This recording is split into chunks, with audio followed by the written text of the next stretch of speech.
ഇങ്ങോട്ട് കൊണ്ടുവന്ന് എൻ്റെ കുഞ്ഞിൻ്റെ ഒരു തുണി നനച്ച് വെക്കാനോ അല്ലാതെ ഒരു തുണി തകാനോ ഒന്നും കഴിയുന്നില്ല, ആരുമില്ല. പിന്നെ വാർഡിലേക്ക് നഴ്സുമാരെ മാറ്റിട്ടാൽ എന്താക്കി പറഞ്ഞാൽ എൻ്റെ ഭർത്താവിൻ്റെ ഒപ്പരം തന്നെ ഉണ്ടായിരുന്നു. അവർ തമിഴനാണെങ്കിലും അവർ കുഞ്ഞി മൂത്രയിച്ച തുണിയെല്ലാം ഒരു ചെറിയ സഞ്ചിയിലാക്കിയിട്ട് തലേൻ്റെ അടിക്ക് വെച്ചിട്ട് അവർ ആടെ തന്നെ ആസ്പത്രിയിൽ തന്നെ കിടന്നു. ലേഡീസ് വാർഡിൽ വരാൻ കഴിയില്ലല്ല. എന്നാലും അപ്പുറം അത് കാഞ്ഞങ്ങാട് ആസ്പത്രി കണ്ടവർക്കറിയാം. ഇത് രാത്രി കിടക്കാൻ വേണ്ടിയിട്ട് വീടും ചിലരെല്ലാം ഇത് ഗുളികയെല്ലാം വെക്കുന്ന സ്ഥലം മെഡിക്കലില്ലേ, അതിൻ്റെ മുമ്പിലെല്ലാം പോയിട്ട് എവിടെയെല്ലാം കിടന്നത് എനിക്കറിയില്ല.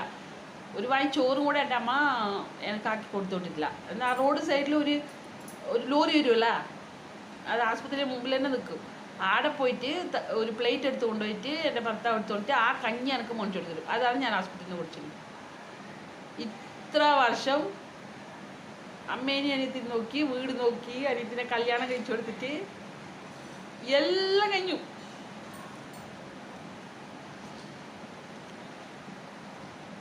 ഒരാളെ തിരിഞ്ഞു നോക്കാനില്ല.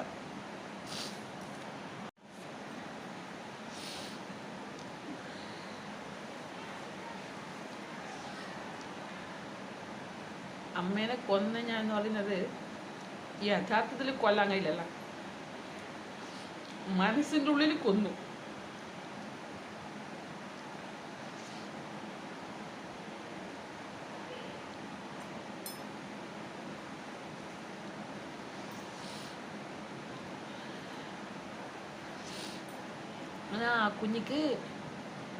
ആ കുഞ്ഞിനെ സ്വിച്ചിട്ട പോലെ മൊത്തം കീറി മുറിച്ചോ ഉടമ്പ്.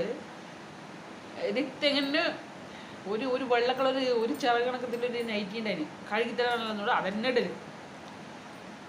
പിന്നെ യൂറിൻ പോടെന്ന് തോന്നും. പക്ഷേ ഗവൺമെൻറ് ആശുപത്രി അല്ലേ, കുറച്ച് ദൂരം നടന്നു പോകണം. അത്ര നേരം പിടിച്ചിക്കാൻ കഴിയില്ല, വേദന കൊണ്ട്. നിന്നിടത്തിന് അത്ര ആൾക്കാരുണ്ടാകുമ്പോൾ കുഞ്ഞിൻ്റെ തുണിയെല്ലാം നനക്കാണ്ട് മൂത്ത് വെച്ച തുണിയെല്ലാം ഇട്ടുക്കൂലേ, ആ ബക്കറ്റ് തുറന്നിട്ട് അത്ര ആൾക്കാർ നിൽക്കുന്ന സമയത്തിന് ഞാൻ ആ ബക്കറ്റിനുള്ളിൽ യൂറിൻ പോയിട്ടുണ്ട്. സഹിക്കാൻ കഴിയാം, നാണോ മണമൊന്നുമില്ല.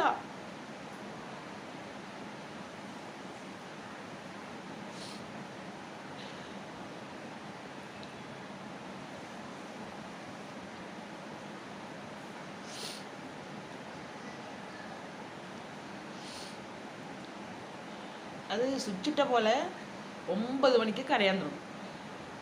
എൻ്റെ ബെഡിൽ നിന്ന് നോക്കിയാൽ നേരെ ചെറിയ ലൈറ്റ്, അടുത്ത ലൈറ്റ് മിന്നുന്നത് കാണും. പോകുന്ന വരുന്ന എല്ലാം മനസ്സിലാവും.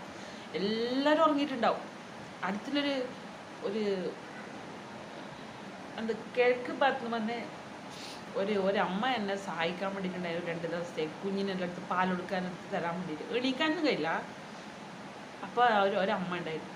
എന്നാലും രാത്രി എല്ലാവരും കുഞ്ഞുങ്ങളെയും കൊണ്ട് കഷ്ടം കൊണ്ടിരിക്കുന്നതെല്ലാം എണീക്കൂലല്ലോ അപ്പം നമുക്ക് വേണ്ടിയിട്ട്. അപ്പോൾ രാത്രി 9 മണിക്ക് ആരംഭിച്ച് പുലർച്ചക്ക് 3 മണി വരെ ഈ കുഞ്ഞുകാർ ആസ്പത്രിയിൽ 10 ദിവസമോ 9 ദിവസമാണ് ഉണ്ടായിരുന്നു. അത്ര ദിവസം ഈ കുഞ്ഞിങ്ങനെ കരയും. അന്നേരം അടമഴ. ജൂലൈ 10 അവളെ പ്രസവിച്ചത്. അപ്പോൾ ആ സമയത്ത് മഴ പെയ്യുമ്പോൾ ഇടയ്ക്കിടയ്ക്ക് കറണ്ട് പോകും. ജനറേറ്റർ കൊണ്ട് കറണ്ട് വരും. അപ്പം എന്നാലൊരു പേടി. അപ്പം കരയാൻ തുടങ്ങിയാൽ ഇവളെ കയ്യിലെടുത്ത് വെച്ചിട്ട് ഞാൻ നടക്കണം. ഈ 3 മണി വരെ കൈമ വെച്ചിട്ട് ഈ കീറി പുറന്ന വയറും കൊണ്ട് ഈ രക്തമൊഴുകിക്കൊണ്ട് ഞാൻ നടക്കണം. ഒരു ദിവസം വരെ എൻ്റെ അമ്മ എനിക്ക് വന്ന് കൂട്ട് കിടന്നിട്ടില്ല. എനിക്കൊരു അനിയത്തിയുണ്ട്, ജീവിതം ഉണ്ടായിക്കൊടുത്ത് എൻ്റെ ജീവിതേ അല്ല ഇങ്ങനെ കേൾവിക്കൂടാക്കി വെച്ചൊരു അനിയത്തി. തിരിഞ്ഞും മറിഞ്ഞും നോക്കിയിട്ടില്ല. നോക്കണമല്ല, അവൾക്ക് ചെറിയ കുഞ്ഞിട്ട് 1.5 വയസ്സിലെ കുഞ്ഞിണ്ടിപ്പം വേണ്ട. തുണിയെങ്കിലും എടുത്തോണ്ട് പോയിട്ട് എനിക്ക് കഴുകിയിട്ട് കൊടുത്തൂടെ. അത് മാത്രമല്ല, എൻ്റെ അമ്മ പോയിട്ട് നേഴ്സിനോട് പറയുന്നത് എനിക്ക് എണീക്കാൻ കഴിയുന്നില്ല. എല്ലാം പകലെല്ലാം സഹായിക്കാൻ വേണ്ടി ഭർത്താവുണ്ട്, രാത്രി പിന്നെ അവർക്ക് വരാൻ കഴിയില്ല. അതായത് കുഞ്ഞിക്ക് പാൽ കൊടുക്കാനും കഴിയില്ല. എല്ലാം പിഴിഞ്ഞ് വെച്ചിട്ട് സിറിഞ്ച് മൂലം വേണം കൊടുക്കാൻ വേണ്ടിയിട്ട് ഞാൻ പാല് കുഞ്ഞിക്ക്. അപ്പം 200 ഉണ്ടായിട്ട് കുഞ്ഞ്, തല മാത്രം വലുത്, അത്രയും ഉണ്ടായിട്ട് വെയിറ്റ് കുറവാണ്ടായിരുന്നു. അങ്ങനെ കുഞ്ഞ് കുറച്ച് ഉഷാറായി. എന്നാൽ 7-ാം ദിവസം മുതലേ അല്ല 3-ാം ദിവസം മുതലങ്ങാണ്ട് ഇഞ്ചക്ഷൻ വെക്കാൻ തുടങ്ങി. തല വലുതെറിഞ്ഞ് തലയിലത്തെ വെള്ളം പറ്റാൻ വേണ്ടിയിട്ട് ആ ഇത് തുടങ്ങി. പിന്നെന്തൊക്കെയാ പറഞ്ഞാൽ എന്ന് പറയേണ്ടത് എന്നോ പറയാൻ വേണ്ടി സിസ്റ്ററോട് പോയിട്ട് എൻ്റെ അമ്മ പറയുന്നത് ഓക്ക് നമ്മളാരും വേണ്ട. ഞാൻ കരഞ്ഞു ദേഷ്യപ്പെട്ടു. ഒരിക്കൽ നീ എൻ്റെ ഒപ്പം വരുന്നുണ്ടാ? ആരെനിക്കില്ലത്? ഒന്ന് തിരിഞ്ഞു മറിഞ്ഞ് നോക്കട്ടെ. കുഞ്ഞിൻ്റെ തുണി നോക്കാൻ ഒന്നുമില്ല. എൻ്റെ ബാത്റൂമിൽ കൊണ്ടുവിടാനെങ്കിലും ഒരിക്കൽ വന്നൂടെ എന്ന് പറയുമ്പോൾ നീ എന്നെ കാണാം. ഇത്ര ദിവസമായിട്ട് നീ എനിക്ക് എന്നെ തിരിഞ്ഞു മറിഞ്ഞ് അന്ന് പറഞ്ഞിട്ട് 2-ാമത്തെ ദിവസം 1.5 നാളാകുമ്പോൾ പോയ അമ്മ 3 ദിവസം 4 ദിവസം കഴിഞ്ഞിട്ട് വരുന്നു. അതിൻ്റെ അച്ഛനും കൂടെ വരുന്നില്ല. അച്ഛൻ പറഞ്ഞില്ലേ വേറൊരു ഭാര്യയുണ്ട് പറഞ്ഞിട്ടില്ല. അതിലത്തെ മൂത്ത മോളെയും കൊണ്ട് ഓക്ക് എന്നെ കീറി മുറിക്കുന്ന ദിവസം അച്ഛന് വരാൻ കഴിഞ്ഞിട്ടില്ല. പിറ്റേ ദിവസം അച്ഛൻ ആ മോളെയും കൊണ്ട് അവൾക്ക് കാത് വേദന എടുക്കും, ചെവി വേദന എടുക്കുന്നത് വെച്ചാൽ ആസ്പത്രി കൊണ്ടുകൊടുത്തത്. ഇതല്ലാതെ എൻ്റെ ജീവിതത്തിൽ നടന്നത് വിശ്വസിക്കാനേ കഴിയില്ല. എനിക്കേ വിശ്വസിക്കുന്നില്ല. ഞാൻ അനുഭവിച്ചു തോന്നുന്നു.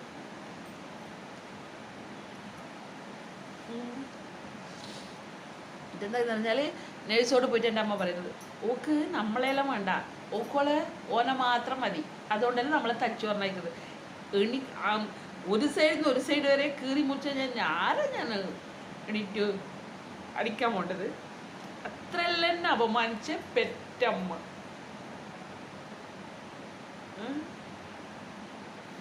ഇങ്ങനെയെല്ലാം ഉണ്ട് ജീവിതത്തിൽ. ചില ജീവിതത്തിൽ പറഞ്ഞാൽ മനസ്സിലാവില്ല.